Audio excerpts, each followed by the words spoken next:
Sesungguhnya orang-orang yang mengatakan Rabbunallah sumastaqam, kemudian dia pegang kuat itu, dia pegang teguh. Begitu dia mengucapkan Rabbunallah, Rabb kami adalah Allah. Tatanazzalu alaihimul malaika alla takhafu wa la tahzanu. Kalau orang yang konsisten memegang pernyataan itu, bahwa Rabb kami yang mengatur hidup kami, yang menentukan perjalanan hidup kami ini Allah. Dalam pergaulan bermasyarakat, berbangsa, bernegara, bertetangga, bersuami, beristri, berumah tangga, hidup dia, kalau itu dia pegang dalam gerak semua hidupnya, Rabbunallah, yang mengatur kami adalah. Dan istiqamah di situ. Begitu dia istiqamah di situ, tidak miring dia lagi, tidak condong dia kemana-mana, pegang itu, Rabbunallah. Apa yang terjadi? Tatanazzalu alaihimul malaika. Malaikat mengusap-usap punggung kepalanya. Jangan kamu risau, jangan kamu gelisah, jangan kamu takut. Itu malaikat, kata Allah, tatanazzalu alaihimul malaika, mendampingi dia dan mengusap badannya, mengusap kepalanya. Bahkan diberitahu oleh malaikat, nanti kamu akan lebih indah hidupmu nanti di sisi Allah kalau kamu istiqamah. Bapak Ibu, biar tidak kita lanjutkan dulu, karena kita akan berpegang kepada pangkal ayat ini. Dengan judul kita memahami bahwa begitu kita katakan Rabbunallah, Allah yang maha mengatur. Kalau kita pegang kuat itu, insya Allah. Jadi ini menyangkut dengan menambah keyakinan. Jangan kita hanya mengatakan Rabbunallah. Nah, sekarang saya garis bawahi. Di sini dikatakan Rabbuna. Kata-kata Rabb, apa yang ibu bapak selama ini tahu? Apa maknanya Rabbi? Ya Rabb, apa itu? Apa? Rabb itu yang mengatur. Ya Rabbi, yang mengatur aku. Tapi kalau Allah, itu adalah ilahiyah. Allah itu adalah zat. Sebagai Tuhan yang disembah itu Allah. Tapi kalau Rabb, itu sifatnya dan perbuatan Allah yang mengatur. Ingat. Ya, makanya dalam Al-Fatihah disebut apa? Bismillahirrahmanirrahim. Alhamdulillahi Rabbil Alamin. Ya kan? Tidak ada Alhamdulillahil Alamin. Rabbil Alamin.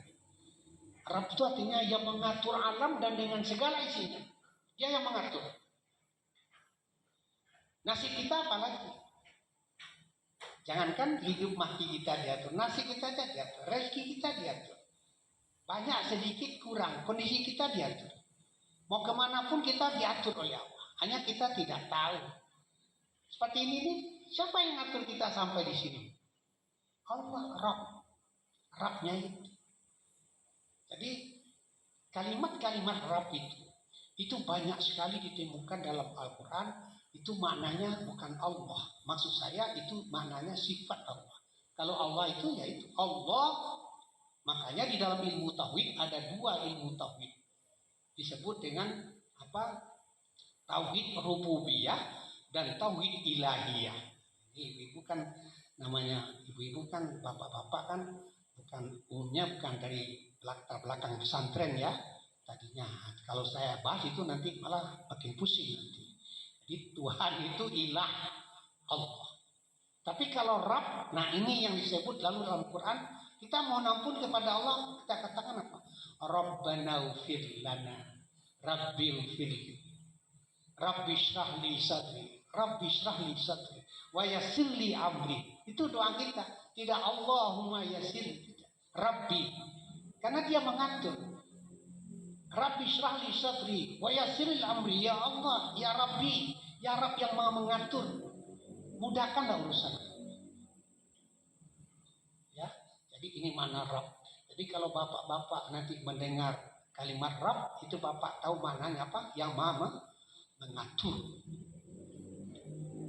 Kalau itu ibu yakini, dan kalau itu yang kita yakini, insya Allah itulah yang saya maksud. Judulnya kita memahami dengan sungguh-sungguh bahwa Allah yang mengatur. Nanti di dalam perjalanan hidup kita biasanya ada sesuatu yang kita tuh tidak tahu sebelum. Oh, ternyata inilah kehendak Allah. Baru itu namanya tahu kita mengatur. Waktu kita menerima sesuatu kondisi keadaan, maka kita mungkin senang, sedih, bahagia, kaya, miskin, sehat, sakit, ya tak? Susah, senang, ya. Yang kita hadapi itu gembira, dapat, hilang, kehilangan, segala itu akan selalu yang dua macam itu selalu dalam hidup. Oleh karena itu, bagaimana menempatkan keyakinan kita pada posisi kita yang kita terima objektif, yang konkret, bagaimana kondisi kita? Kita menerimanya, kalau kita susah, apa kita mengeluh? Duh, kenapa susah sekali? Nah itu berarti tidak Rabb, tidak meyakini Rabb. Ini musim hujan besar, nggak bisa kemana-mana, banjir, susah. Nah, ingat, tidak boleh begitu. Seolah-olah Allah bilang, tuh tentu maunya gimana? Saya kasih panas lama, wih, nggak bisa kemana-mana, panas. Terus pakai AC itu di rumah, AC nggak punya, panas. Begitu dikasih hujan terus, hujan. Nggak bisa kemana-mana, nggak bisa ngojek, hujan terus. Jadi orang tidak yakin bahwa ada Rabb. Nah, itu maksudnya itu bapak-bapak, ibu-ibu. Itu maksudnya Rabb. Itu Rabb yang atur. Itu kata Allah, Rabbul alamin wa ma fiha. Alam itu ada berapa? Ada berapa alam? 3. Alam pertama, dia. Alam kedua, alam barzakh ketiga, akhir. Itu Allah yang atur. Nanti itu Allah yang atur. Kalau kita hidup sekali di dunia, bagaimana model hidup kita, bagaimana kondisi kita, itu sudah selesai. Besok apalagi, itu sudah. Berganti kehidupan, berganti modelnya. Jadi di situ nampaknya, ini maksud saya, kalau orang seperti ini kita sebagai orang Muslim, apa lagi? Mau apa? Kan gak ada lagi itu. Sudah begitu saya mau bagaimana? Siapa tuh kok begitu ya? Kok kayaknya pas senyum-senyum aja, senang-senang aja keadaannya susah, kayaknya dari luar, tapi kok orang itu kok bisa dia senyum dulu? Jangan ditanya itu, dia punya keyakinan Rabbunallah Sumastaqam. Jadi inilah gunanya pembinaan-pembinaan seperti ini. Beragama itu begitu, paham itu yang penting, bukan tahu. Saya bilang kan gitu. Walaupun ini jamaah-jamaah kecil, saya kalau bilang sama ibu, sama istri saya, kita ini ceramah di Kampung Mandai itu setiap minggu itu kita jamaah kita ceramah kecil, tapi maknanya bukan kecil. Ya, bukan kecil maknanya ini. Oleh karena itu saya selalu memesan kepada ibu, karena ceramah yang kita sampaikan ini maksudnya interaktif itu. Kalau ibu ada persoalan, bapak ada persoalan, tanyakan kepada kita. Apa? Seperti kemarin Pak Asep tuh nanya, sampai sekarang saya masih dalam benak saya cari itu. Pak Asep, ingat pertanyaan bapak kepada saya di sini? Nggak ingat kan? Ingat nggak? Itu kan nggak ingat. Saya ingat. Pak Asep bilang, Pak Haji, kita tuh kan nggak bisa naik haji, bisa naik haji, nggak bisa umrah, apalagi kondisi ya. Tapi bagaimana supaya dapat pahala seperti haji dan umrah? Itu pertanyaan Bapak itu. Saya jadi saya pikiran itu. Begitu guru begitu. Murid tanya, saya cari Pak. Alhamdulillah dapat jawabannya. Apa kata Rasulullah? Tapi berat. Dalam satu riwayat dikatakan gini, barang siapa yang pergi salat berjamaah subuh ke masjid, setelah habis subuh salat di masjid berjamaah, dia diam di masjid, i'tikaf di masjid. Apakah baca Quran, apa zikir di masjid, sampai matahari terbit, isyraq. Begitu matahari terbit, dia kerjakan salat sunat isyraq 2 rakaat, 1 maka pahalanya sama dengan melaksanakan haji dan umrah. Masya Allah. Pernah ibu bapak lakukan itu? Sekali saja, pernah? Belum ya? Nah, ke depan tuh coba sekali. Saya juga tidak tiap hari saya mah, tapi saya pernah melakukan. Jadi yang saya bilang ini, apa-apa yang saya bilang kemarin itu juga amal-amal hari-hari, berat apapun, kalau dia amalia yang luar biasa, bapak ibu harus bertekad. Saya akan laksanakan. Walaupun tidak setiap hari rutin. Misalnya, kan? Dicoba ya. Jadi kalau Pak Asep misalnya ada waktu, kalau mau memang, walaupun tidak naik haji ke Mekah dengan tahun, tapi pahalanya menurut hadis ini sama dengan haji dan umrah. Itu kan bisa kita lakukan sebenarnya. Kan bisa kan? Nah cuma kan kita ini habis salat subuh itu Assalamualaikum. Zikir juga susah, langsung angkat celana lari karena ada keperluan lain, memang keperluan lain. Tapi kalau kebetulan kita keperluannya tidak berusaha, apa coba? Ini saya pesankan, ini hari ini saya cari Pak, insya Allah ketemu, alhamdulillah. Allah bukakan, oh ini tanyakan Pak Asep. Nanti saya jawab. Kita ingat tadi kan. Ini namanya juga Rabb ini, yang ngatur ini siapa? Kenapa dia bertanya begitu? Lalu diatur oleh Allah, Halim, kamu cari itu. Alhamdulillah ketemu. Dan itu pernah saya lakukan. Ilmu, kalau diamalkan, itu seperti kayu berbuah. Walaupun sedikit kecil. Nah, coba saya tanya lagi. Saya bukan meminta, menuntut. Bukan. Siapa yang sering melaksanakan tahajud malam? Lebih daripada 1 minggu itu lebih daripada 2 kali lah. Ada? Atau sekali saja 1 minggu nih. Selama ini 2 kali. Tapi pernah ya? Kan berat gitu Pak.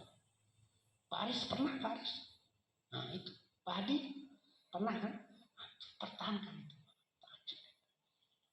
Nah ini isyraq. Kalau satu kaki nanti Bapak mau coba, angkat. Cicing wae di masjid itu, di mana aku berjamaah. Kan ada di dalam apa tuh, di dalam jadwal salat tuh di Bandung ini saja tuh ada. Jadwal salat waktu subuh jam 9. Waktu syuruk katanya, matahari terbit itu. Terbit matahari itu Bang. Waktu duha, niat aja niat bahasa Sunda wae. Begitu kita berdiri, itu syuruk, waktu syuruk sudah ada, jam 5 lewat berapa itu, 21 menit kan ada itu. Dalam jadwal itu biasanya di masjid-masjid itu ada itu. Waktu subuh, waktu syuruk, waktu duha. Kan ada itu. Dengan niat, aku berniat mengerjakan salat isyraq 2 rakaat sunat karena Allah Ta'ala. Itu lah. Abdi sengaja salat sunat 2 rakaat sunat isyraq karena Allah. Tapi 2 rakaat weh. Dan itu dia dalam waktu itu ada. Saya juga tidak, tapi yang saya lihat itu jam 5 lewat sedikit sudah syuruk sekarang. Kalau subuh kan jam berapa jam subuh saya? 4 berapa? 4 lewat, jangan 4 lewat itu, 4.15, 4.20. Nah, di percaya itu ada nanti syuruk atau isyraq. Maksudnya terbit matahari itu, mulai terbit matahari di timur itu waktu syuruk. Langsung berdiri. Sama pahalanya diberikan Allah dengan naik haji. Masya Allah. Oke, sudah ya? Ya? Ya di rumah bisa, asal dia habis salat subuh dia diam dia di tempat dia. Tapi yang bagus itu yang iktikaf di masjid. Karena Rasulullah tidak pernah salat di rumah. Nah, ini saya juga heran nih, kok ada pendapat di sini tuh ibu-ibu kok tidak boleh ke masjid terus dari mana ya Ustaznya itu ya? Ibu-ibu salatnya di rumah. Mungkin ada ya, saya tidak tahu tuh alasannya. Ibu di rumah, bapak-bapak di masjid. Kalau di Sumatera Barat enggak. Masjid itu penuh laki-laki, perempuan semua sama. Waktu apa saja, enggak ada satu. Ya, saya tanya juga itu, kenapa ibu lebih ke rumah kadang ngurus suami, suami datang dari subuh, bikin kopi, waktu pahalanya dapat sama dengan salat subuh. Di mana ya?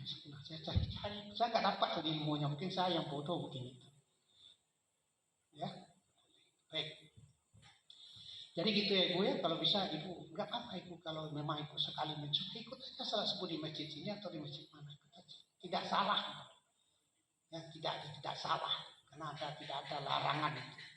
Ibu-ibu salah berjamaah di masjid, malah orang itu gunanya kan cuma membatas tuh. Di masjid mana, apalagi di kota Bandung tuh, masjid alun-alun itu penuh dengan ibu-ibu itu, ya.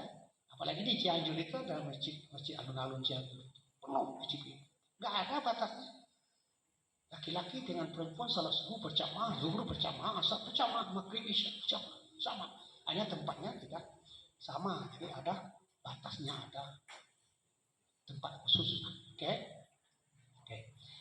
Jadi kadang-kadang di dalam kehidupan kita ini kita bawalah pengertian supaya ini kita hidup kita itu tenang. Karena ada satu kisah klasik ya.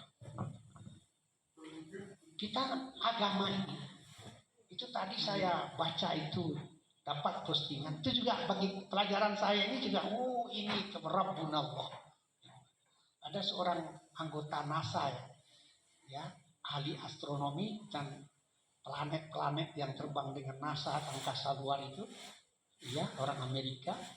Dia setelah terbang melalui angkasa luar dari tim NASA Amerika itu, dia pada waktu malam kadar dia ada di planet langit itu, dia melihat ada suatu keanehan, keajaiban. Akhirnya dia masuk Islam. Jadi kadang-kadang fenomena alam dan kita juga pernah terjadi. Pantas. Saya tadi ditinggalkan teman. Mohon maaf ya. Ini ada acara apa? Acara rekreasi jalan-jalan dengan bus, ada 5 bus. Saya ketinggalan saya. Misalnya contohnya banyak terjadi. Ternyata mobil yang dia mutumpang itu, mohon maaf ya, ada musibah. Dia selamat ya. Tadi dia ngotot tuh, marah itu. Kenapa saya ditinggal? Kenapa? Ini memang tidak benar ini. Kenapa saya ditinggal, saya nggak jadi ikut? Kan nyesal kan? Tapi Allah ngatur. Kalau kamu pergi, kamu juga ikut kena musibah. Kata Allah, kamu jangan. Itu kadang-kadang begitu ibu. Ini sudah kejadian, pernah terjadi ya. Pada kelas itu. Saya pernah mengkisahkan ada seorang di zaman dahulu kala itu ada sultan atau raja yang selalu seperti kita ini. Dia katakan sama masyarakat, sama bangsa, masyarakatku, umatku, rakyatku, al khair minallah. Hal yang terbaik itu adalah yang terbaik dari Allah. Kalau sudah Allah menentukan, itu yang terbaik, kata raja. Wah, muslimnya luar biasa. Al khair minallah. Yang terbaik itu kalau dia buat datang dari itu terbaik, apapun modelnya. Musibah pun terjadi minallah. Sampai begitu. Oh iya, satu kali dia itu mengeluh. Kenapa? Karena dia luka tangannya. Satu pisau yang dia pegang luka, potong jarinya. Bahkan kelima-lima dipotong. Musibah. Bilang sama menterinya, orang dekatnya, asisten, aduh saya dapat ini, potong dari sana karena tadi saya pakai pisau, pakai apa? Apa jawab menterinya? Al khair minum. Yang terbaik itu dari Allah. Udahlah, terima aja, tangannya potong raja. Marah dia. Wah, kamu ngajarin saya, tapi kan guru mengajarkan, raja mengatakan kalau al khair minum. Saya katakan itu, ditahan dia. Kalau kita dikurung dia. Maka raja ini pergi berburu dengan anggota-anggota yang lain. Sampai di hutan dia mendapatkan suatu kaum yang namanya kaum penyembah roh. Maka semua manusia yang ketemu dengan dia bunuh semua. Nah, dia lihat terakhir tinggal raja ini, wah dicacat ini, tangannya potong jarinya. Nggak dimakan oleh penyembah roh. Tangannya cacat. Satu pelajaran. Kalau Allah tidak berikan dia cacat, dimakan sama penyembah. Itu satu pelajaran. Makanya jangan dia tadi mengeluh. Tapi seandainya dia mengeluh, ternyata Allah berikan itu. Pulang dia. Pulang dia ketemu dia pernah menteri yang dia kurung itu keluarkan. Bagaimana keadaanmu? Saya dengar raja, teman-teman raja dibunuh sama penyembah. Iya. Tapi raja katanya selamat. Iya, karena alhamdulillah. Kenapa kamu alhamdulillah? Kalau saya tidak raja kurung, tentu saya pergi berburu. Kalau saya pergi, dimakan penyembah. Jadi apa yang dia terima sebetulnya apa yang dirasakan, apa yang terjadi itu Rabbuna Allah yang mengatur. Yang penting kita berikhtiar.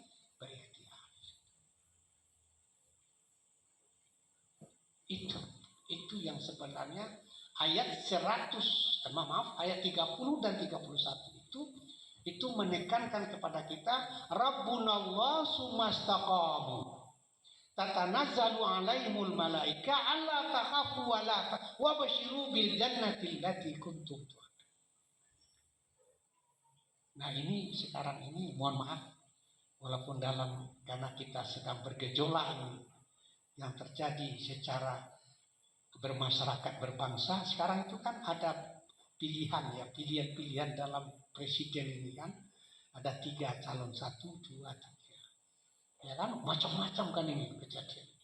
Ini Allah gimana? Rabbun Allah itu pasti sudah. Kalau kita orang Islam jangan kemana-mana. Rabbun Allah. Tapi usaha masing-masing berusaha. Cuma ada usaha yang diridai Allah, ada yang tidak diridai Allah. Kalau ada usaha yang tidak diridai Allah, usaha, cara-cara, taktik dan strategi memenangkan dia, tapi tidak disukai oleh Allah, ada juga kemungkinan diizinkan oleh Allah. Tapi Allah mengizinkan orang berbuat salah, bukan Allah salah, bukan. Ya kan? Jangan orang pencuri, kan ada istilah, ada orang yang punya ilmu tauhid, la yataharrak syai' illa bismillah. Tidak bergerak sesuatu pun kecuali dengan izin Allah. Kalau begitu Ustaz, satu pun tidak bisa dilakukan oleh siapapun kecuali izin Allah. Kalau saya mencuri, saya korupsi, izin Allah?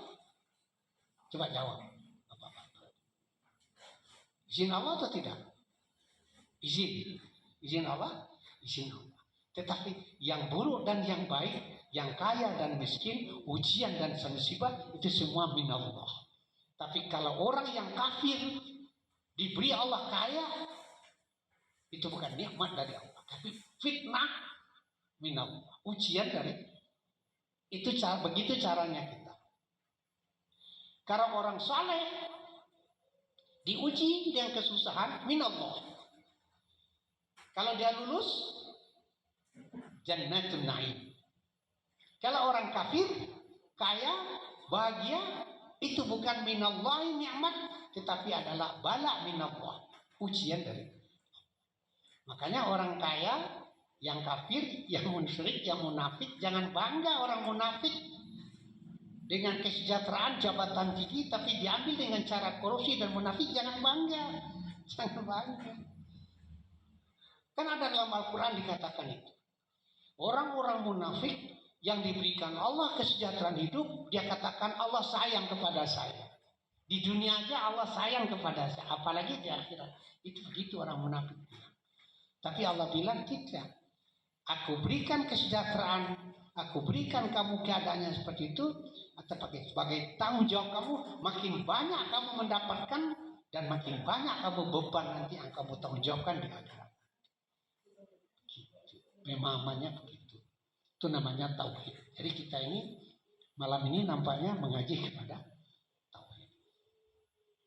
Ada Bapak Ibu persoalan di sini? Sepanjang yang saya sampaikan ada persoalan tidak? Apa?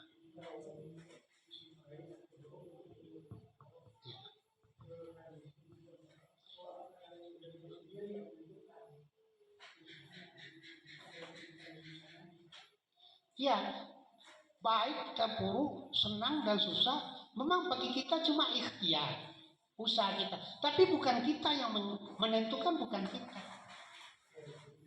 Ya, saya seperti ini, itu bukan karena prestasi saya, karena saya memang usaha keras, karena saya kalau tidak kena usaha keras saya tidak akan begini. Jangan begitu. Itu usaha keras, itu usaha ikhtiar. Tapi kenapa kamu berhasil seperti itu? Minallah. Coba Bapak ini kan ayat ini. A'udzubillahi minasyaitonir rajim. Ma yaftahillahu lin-nasi min rahmatin fala mumsika laha wa ma yumsik fala mursila lahu min ba'di. Apapun yang dibagi manusia yang dibukakan oleh Allah bentuknya rahmat apapun kepada manusia, kalau Allah membukakan fala mumsika laha, tidak ada yang mencegah. La mania lima a'taita, tidak ada yang mencegah kalau Allah mau. Yaitu dari surat Fatir ayat 2. Ma yatailau linnasi min rahmatin fala mumsikalah wa ma yumsik fala mursilalah. Kalau Allah mau memberikan, tidak ada yang bisa mencegah. Tapi kalau Allah tidak mau, tidak ada yang bisa memberi. Itu pakem dari situ. Bahasa situ pakem. Jadi jangan dikatakan kalau usaha kita berhasil itu karena saya.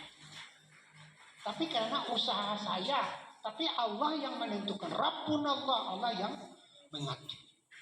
Ke sana kita harus bawa. Rabbunallah.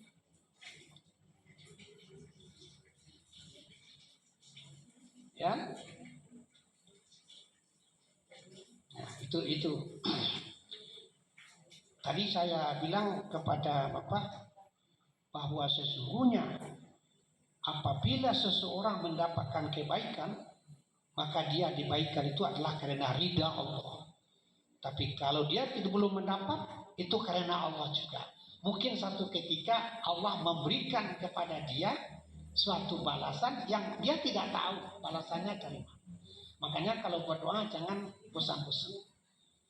Ada orang berdoa kok susah sekali, doa dikabulkan. Susah yang mana? Saya ingin mendapatkan bahwa perkara ini selesai, caranya begini. Hutang ini bisa selesai, tapi harus dibayar dengan uang sekian. Dari mana saya? Saya nggak ada pekerjaan, tapi harus bayar. Saya utangkan lagi sama orang. Tahu-tahu apa? Anaknya itu begitu 1-2 hari kemudian dia berdoa mendapatkan mudahkan ya Allah kami mendapatkan rezeki pengganti utang. Anaknya diangkat menjadi pegawai negeri, lulus tes, diangkat golongan 3. Begitu diangkat golongan 3 dapat dia rapel gaji 1 tahun sekian puluh juta. Doa dia tadi kayak dikabul, doa dia tadi cuma tidak melalui dia, melalui anaknya. Begitu Allah cara mengaturnya. Paham ini? Pegang ini. Dulu pernah kan saya ceritakan itu gini. Dulu waktu saya di pesantren, pulang ke kampung naik bus, uang tinggal 2.000. Waktu itu kan masih murah tahun 70-an ya.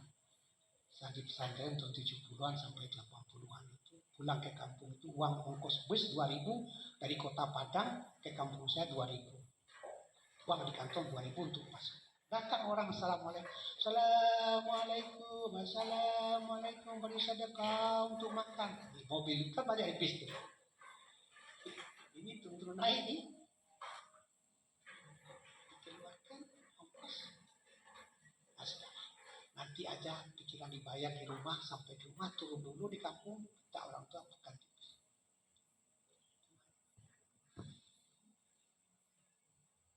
Sebelum mobil berangkat, naik orang satu laki-laki. Duduk di samping saya. Ih, Alin, kamu pulang? Ya, Mang, aman. Kamu pulang? Ya. Udah makan belum? Belum. Makan. Diajak makan sekenyang-kenyangnya, ongkos mobil dia bayar. Itu dari mana? Itu pengalaman yang saya pikir sampai sekarang. Ya Allah itu bukan kayak manusia. Diminta A dikasih A. Tidak, itu caranya. Ya, ada bentuk lain, tapi mungkin lebih dari itu. Nah, cuma kita tidak tahu. Nah, tapi ada juga orang yang dulu saya minta ini, sekarang baru dapat, masya Allah. Curang. Jadi itu pasti. Yang penting dalam akidah, kita manusia hanya ibarat robot oleh Allah. Sana kemari, sana. Ini juga nih tadi saya singgung ini. Belum tentu ini. Yang 3 calon ini, Bapak, mohon maaf ya, kalau ada Bapak yang senang sama Pak Anies, sama Pak Caimin, nanti saya pilih ini, dia menang. Ini. Belum tentu. Usahanya sudah luar biasa. Yang 2 juga usahanya sudah biasa. Tapi siapa ini? Nah.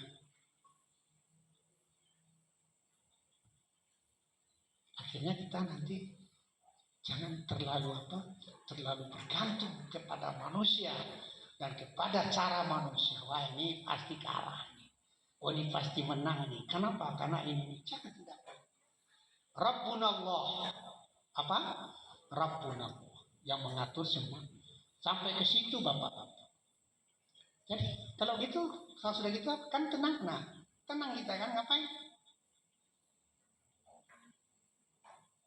Gak makan 1 hari. Apa orang mati karena nggak makan? Ada orang mati karena nggak makan? Ya. Seminggu, sebulan. Itu seorang tawanan Israel yang perempuan itu waktu di zaman dulu, waktu zaman presidennya siapa itu? Yang dibunuh ditembak itu, Pak Adi yang ditembak waktu hari angkatan senjata itu.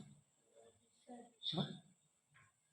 Yang menggantikan Jamal Abdel Nasser itu loh, presiden Mesir, Anwar Sadat ya. Yang ditembak itu katanya waktu pasukan Afrika, kan pasukan hari ulang tahun Afrika kan dia ditembakkan itu. Nah, zaman itu seorang ibu ditahan oleh Israel di bawah tanah, dikirim anjing. 3 ekor anjing galak supaya dimati digigit sama anjing di tanah. Musibah seorang muslimah. Dia masuk dalam tanah, di bawah tanah, dikurung. Zaman Israel dulu itu Yahudi yang kejam yang sampai sekarang. Anjing itu anjing galak tapi dia tenang aja. Tidak diganggu-ganggu tidur. Padahal anjing galak. Jangankan dia binatang banyak manusia dia tidak. Pusing itu tentara Israel. Pindahkan lagi cari tikus. Pindahkan ke ruang lain, cari tikus banyak, serangkan tikus-tikus, gigit-gigit dia. Semua diam tikus. 1 minggu, 2 minggu gak makan, gak apa. Malam dia bermimpi. Lagi lapar dia bermimpi tertidur, ada makanan diberikan dari surga. Kenyang dia. Nikmat dia. Hidupnya segar.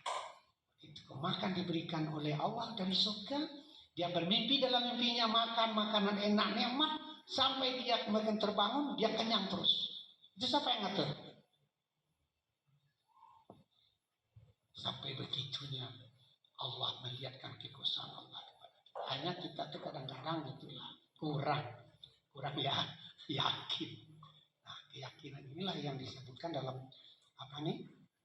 Surat Fussilat ini ayat ke-30. Rabbuna sumastaqam. Banyak orang istiqamah itu tatanazzalu alaihim malaika alla takhafu wa la tahzanu. Bahkan nahnu awliyaukum fil hayati dunia kata Allah pada ayat 31. Yang ibu baca tadi ayat 31 apa? Kalau orang yang konsisten dan istiqamah memegang keyakinan seperti itu, nahnu awliyaukum fil hayati dunia. Kami yang menjadi pemimpin yang menjadi wali kamu di dunia aku kata Allah. Nahnu awliyaukum fil hayati dunia wa fil akhirah. Coba aja.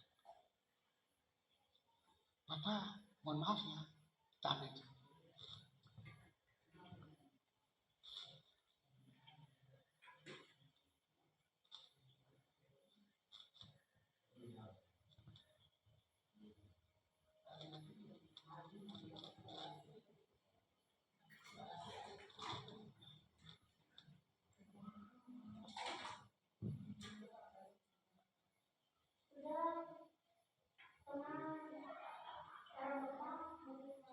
Nahnu awliyaukum fil hayati dunya wa fil akhirah. Kalau kamu istiqamah memegang Rabbunallah, kami yang menjadi pemimpin kamu di dunia. Sekarang, kalau kita mungkin nggak mati kayak itu ya, sampai tua dipecah. Tapi belum istiqamah, memegang saya, tidak mau, tawar pun sedikit nggak mau. Kalau kamu minta maaf, mengakui aku, mohon maaf, kata pemimpin ketika itu, kalau kamu minta maaf atas kesalahanmu begitu, dan kamu mengakui aku sebagai pemimpin ini, kamu saya lepaskan. Kamu tetap zalim, salah. Kamu tagut, pemimpin tagut, tidak mengikuti aturan Allah, kamu adalah tagut. Saya tidak minta maaf. Saya masuk lagi ke penjara. Itu Bapak, itu bahasa. Jadi kita mungkin nggak sampai ke sana. Tapi paling tidak dalam menjalani kehidupan kita sekarang bagaimanapun modelnya kehidupan kita, terimalah. Terimalah dengan ikhlas karena itu yang mengatur pasti Allah. Paham ini Ibu Bapak? Sekarang Ibu lagi menghadapi orang tuanya, Ibu kan sakit ya. Masih sakit ya? Nah, masih sakit. Itu karena Rabbunallah. Terima, dayani, urus ibunya. Layani, urus ibunya dengan ikhlas. Itu Allah yang mengatur. Karena surga dibuat lapak kaki. Tapi Allah menguji ibu begitu. Rabbunallah. Ya, jangan jengkel, jangan kesal. Saya kira demikian. Ya, ya itu manusiawi kadang kesal, tapi jangan terlalu sering-sering kesal, nggak boleh. Karena di sini Allah yang lebih tahu, karena Allah yang mengatur. Itu menguji ibu. Menguji ibu, saya juga pernah mengalami seperti itu. Ada suatu cobaan yang berat. Tapi kita sebagai manusia iya. Tapi ingat itulah gunanya kita belajar sekarang. Insya Allah, kalau kita Rabbunallah, nahnu awliyaukum fil hayati dunia kata. Kalau kamu konsisten dan betul pegang teguh, aku yang ngatur, kamu yakin, ridha kamu, nah aku yang menentukan. Kadang-kadang kan Allah juga tahu, kalau tidak yakin betul kan Allah nggak mau. Dibiarkan aja, akhirnya kita tersesat. Fi qulubi maradun fazadahumullahu marad. Kalau bicara kondisi sekarang apalagi, Masya Allah. Ya, begitu baik. Kamu kalau mau begini, kamu di sini. Tinggalkan itu. Ya siap. Ya. Jadi tergelincirlah, tidak istiqomah memegang. Kamu mau yang ini? Iya mau. Seperti Menteri Agama itu cerita tadi itu di Pak Farul Razi itu kan gitu. Waktu menjadi Menteri Agama kan dipanggil. Kamu bubarkan itu FPI. Masa nggak mau? Kenapa kamu FPI itu kalau prestasi bagus Pak, tinggal kita bina. Nah, kamu dipecat ya, pecat. 1 tahun jadi Menteri Agama dipecat Pak Razi. Tadi cerita di WhatsApp saya dengar. Nah, itu kan suatu ujian. Itu hidup begitu Bapak Ibu. Jadi pelajaran fenomena-fenomena yang kita alami di dunia ini kita jadikan satu pelajaran sikap. Rabbunal sumastaqam. Insyaallah. Assalamualaikum warahmatullahi wabarakatuh.